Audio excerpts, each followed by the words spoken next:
150 కోట్ల రూపాయలు నిధులు కేసీఆర్ మాట ఇచ్చి శివయ్యను మోసం చేస్తే వేములవాడ రాజన్న అభివృద్ధికి 150 కోట్ల రూపాయలు మంజూరు చేసి ఇవాళ పనులు జరుగుతున్నాయి. ఆ తర్వాత నేను సర్పంచ్లో 66% సీట్లు గెలిచిన అంటే శివయ్య మనల్ని ఆశీర్వదించినట్ట, శివయ్య మన పదవి పోగొట్టినట్ట ఒక్కసారి ఆలోచన చేయండి. ఇవాళ అదే కాదు, మా ధర్మపురి లక్ష్మీ నరసింహస్వామి మందిరాన్ని గురించి మా లక్ష్మణ్ చెప్తున్నాడు, కొండగట్టు హనుమంతుని గురించి మా సత్యం చెప్తున్నాడు, మా వేదిక మీద ఒక్కొక్కరు ఒక్కొక్క మందిరం గురించి చెప్పారు. అందుకే మిత్రులారా నేను ఒక మాట చెప్పదలుచుకున్నా, 2027లో గోదావరి పుష్కరాలు రాబోతున్నాయి.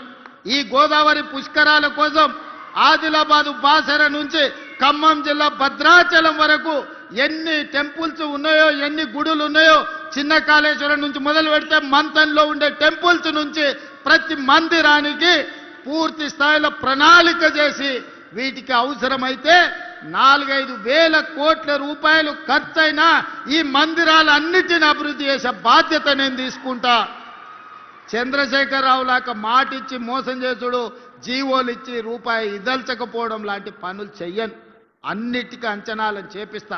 మీడియా మిత్రులారా రాసుకోండి, బాసర నుంచి భద్రాచలం వరకు గోదావరి పుష్కరాల లోపల ప్రతి మందిరాన్ని అభివృద్ధి చేయడానికి అవసరమైన నిధులు ఇచ్చి ఈ మందిరాలను పర్యాటక కేంద్రాలుగా, పుణ్యక్షేత్రాలుగా అభివృద్ధి చేస్తాం. అటవీ ప్రాంతంలో ఉన్న ఎకో టూరిజంని కూడా అభివృద్ధి చేస్తాం. నిన్నగాక మన మీరు చూసారు సమ్మక్క సారలమ్మ జాతర 100 రోజుల్లో ఎన్ని పనులు చేసినామో 2 కోట్ల మంది దర్శించుకున్నారు. ఎప్పుడైనా సమ్మక్క సారలమ్మ జాతరకు ముఖ్యమంత్రి అయినాక ఆ పెద్ద మనిషి వచ్చిందా ఒకసారి ఆలోచన చేయరు.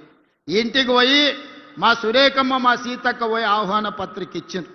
సరే ఆయన రాలేదు అనుకుందాం, కనీసం ఆ పిల్లలకని ఏమైందే, సోమరిపోతులా దున్నపోతులా? సమ్మక్క సారలమ్మను దర్శించుకోవడానికి నామోషా? చెట్టంతా పెరిగిండు అల్లుడు, సమ్మక్క సారలమ్మ దర్శనానికి రావచ్చు కదా. గాలికి తిరుగుతాడు, ఊరు మీద వాడి అచ్చోసిన ఆంబోతులాక కేటీఆర్ సమ్మక్క సారలమ్మ దర్శనానికి వచ్చిండా?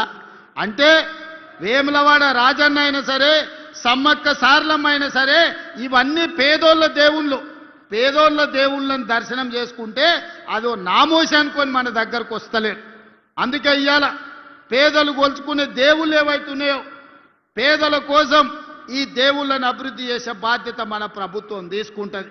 ఎవరు ఎన్ని శాపనార్థాలు పెట్టినా పిల్లి శాపనార్థాలకు ఉట్టి తెగిపడదు.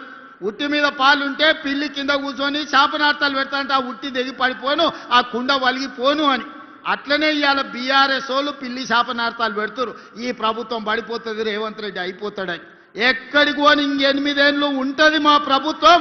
8 ఏళ్ళు తెలంగాణ రాష్ట్రాన్ని దేశానికి నెంబర్ 1 రాష్ట్రంగా, దేశంలోనే అత్యధిక ఉద్యోగాలు, అత్యధిక అభివృద్ధి, అత్యధిక సంక్షేమ పథకాలు చేసి దేశంలోనే నెంబర్ 1 రాష్ట్రంగా తెలంగాణ రాష్ట్రాన్ని అభివృద్ధి చేసే బాధ్యత మేమందరం తీసుకుంటాం.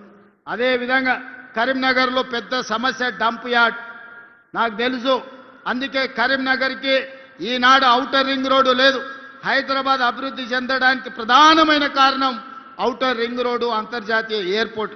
అందుకే ఇవాళ కరీంనగర్కి ఔటర్ రింగ్ రోడ్డుతో పాటు వరంగల్ కూడా ఔటర్ రింగ్ రోడ్డు ఇచ్చి వరంగల్లో ఎయిర్పోర్టును అభివృద్ధి చేసి ఈ రెండింటిని కలుపుతాం. జంట నగరాలలాగా కరీంనగర్ను, వరంగల్ని అభివృద్ధి చేసి ఈ రెండింటి మధ్యలో ఒక పెద్ద డంపింగ్ యార్డ్ తీసుకొచ్చి అక్కడ విద్యుత్తు ఉత్పత్తి చేసి ఒక దేశానికి ఆదర్శంగా ఉండే మున్సిపల్ కార్పొరేషన్స్గా వరంగల్ అండ్ కరీంనగర్ని తీర్చిదిద్దుతాం. ఎవరు ఎన్ని అడ్డంకులు కల్పించినా, ఎన్ని రంకెలేసినా బీజేపీ వాళ్ళు సిల్లి గవ్వ తేరు. మోడీ ముందల నిలబడి అడిగే ధైర్యం ఉన్నదే? మా ఈడ బండి గుండు బాగానే మాట్లాడతారు ఈడ మైకుల ముందల, కానీ మోడీ ముందల వీళ్ళకి నిలబడి అడిగే ధైర్యం ఉందా? మోడీ నుంచి చిల్లి గవ్వ తెచ్చే ధైర్యం ఉందా? మోడీ వీళ్ళకి అపాయింట్మెంట్ అని ఇస్తాడా? మోడీ దగ్గరికి వీళ్ళ ముఖమే చల్లదు, వీళ్ళ ముఖమే గుర్తు పట్టాడు మోడీ. గుర్తు పట్టేటట్టుంటే Karimnagar outer ring road Bandi Sanjay దేవాలి, వరంగల్ ఔటర్ రింగ్ రోడ్డు తీసుకురావాలి. ఇవాళ కరీంనగర్ అభివృద్ధికి నిధులు మంజూరు చేయించుకురావాలి. ఇవాళ నిజంగానే మోడీ దగ్గర మీకు పరపతి ఉంటే కాళేశ్వరంలో 1000 కోట్లు కొల్లగొట్టిన కేసీఆర్ హరీష్ను బొక్కలు వేయాలి. కారు దందాలో ఇవాళ సంపాదించిన కేటీఆర్ను బొక్కలు వేపియాలి బండి సంజయ్ గారు. మీరు ఈడుండి మా వాళ్ళని బెదిరించుడు, మా వాళ్ళ మీద రంకెలేసుడు కాదు. బండి సంజయ్ గారు, మీ శాతనైతే కేసీఆర్ను బొక్కలేపియండి. మీకు వాళ్లకు గూడు పుటాని లేదు, సీకట్ల ఒప్పందం లేదు అంటే కేసీఆర్ హరీష్ను, కేటీఆర్ను సిబిఐతో నీ బొక్క లేపించినాక నువ్వు మాట్లాడాలి. బండి సంజయ్ గారు, మీరు కార్యకర్త నుంచి వచ్చి ఎదిగిరు, బాగానే ఉంది. మీరు కౌన్సిలర్ ఉన్నోళ్ళు ఎంపీ అయిన బాగానే ఉంది. ఎంపీ అయిన వాళ్ళు కేంద్ర మంత్రి అయిన బాగానే ఉంది. మీ పరిస్థితి బాగానే ఉంది, కిషన్ రెడ్డిది బాగానే ఉంది. మరి కరీంనగర్ మున్సిపాలిటీ పరిస్థితి ఏముందని నేను అడుగుతున్నా. ఏం తెచ్చినవో ఏమి ఇచ్చినవో చెప్పు. మీటింగ్ పెట్టుడు కాదు, మీ జాతీయ అధ్యక్షుని తెచ్చుడు కాదు, ఢిల్లీ నుంచి ఏం నిధులు తెచ్చినవో లెక్క చెప్పు. అది మాత్రం శాత కాదు. చేసేటోళ్ళ కాళ్ళల్లో కట్టె పెట్టుడు వాళ్ళతో చేరి. గట్లాంటి వాళ్ళతో ఎవడని చేరుతాడే? బయటికి మాట్లాడతావు కానీ లోపల ఏం జరుగుతుందో నీకు తెలియదా? బండి సంజయ్ గారు, మీ నాయకత్వం కేసీఆర్ కేటీఆర్తో ఎట్లా కలిసిపోయినో మీకు తెలియదా? మీ కిషన్ రెడ్డి ఎప్పుడైనా హైదరాబాద్లో వాళ్ళకు వ్యతిరేకంగా మాట్లాడిండా? మీ కిషన్ రెడ్డికి నోరని తెరిసే ధైర్యం ఉందా కేసీఆర్కు కేటీఆర్కు వ్యతిరేకంగా? బండి సంజయ్ గారు మీకు కనిపిస్తలేదా మీ నాయకులు ఎవరెంబడి తిరుగుతుర్రో?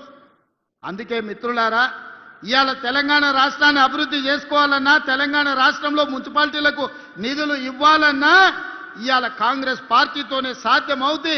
ఇవాళ సమస్యలు పరిష్కరించే బాధ్యత కాంగ్రెస్ పార్టీ తీసుకుంటుంది. అందుకే మిత్రులారా, ఇంత మంచి కార్యక్రమాన్ని ఏర్పాటు చేసి అభివృద్ధికి పునాదులు వేసుకొని ఇవాళ మనం ముందుకు వెళ్ళాలనుకుంటున్నాం. ఎవరు ఏమి దేరు, ఎవరు ఏమి ఇయ్యరు, ఎవరో వస్తారని ఏదో చేస్తారని ఎదురు చూడాల్సిన పని లేదు. మనకు సత్తా ఉంది, మనకు శక్తి ఉంది, తెలంగాణ రాష్ట్రానికి ఆదాయం ఉంది. ఈ ఆదాయాన్ని పేదలకు పంచి పెట్టి సంక్షేమ పథకాలతో పాటు తెలంగాణ రాష్ట్రాన్ని అభివృద్ధి చేసే బాధ్యత ఇందిరమ్మ రాజ్యంలో మా మంత్రివర్గం అంతా తీసుకుంటుంది. మీ అందరి సహకారం ఉండాలి. కరీంనగర్లో మీరు 8 మంది ఎమ్మెల్యేలను గెలిపిస్తే 50% పదవులు ఇచ్చినామయ్యా.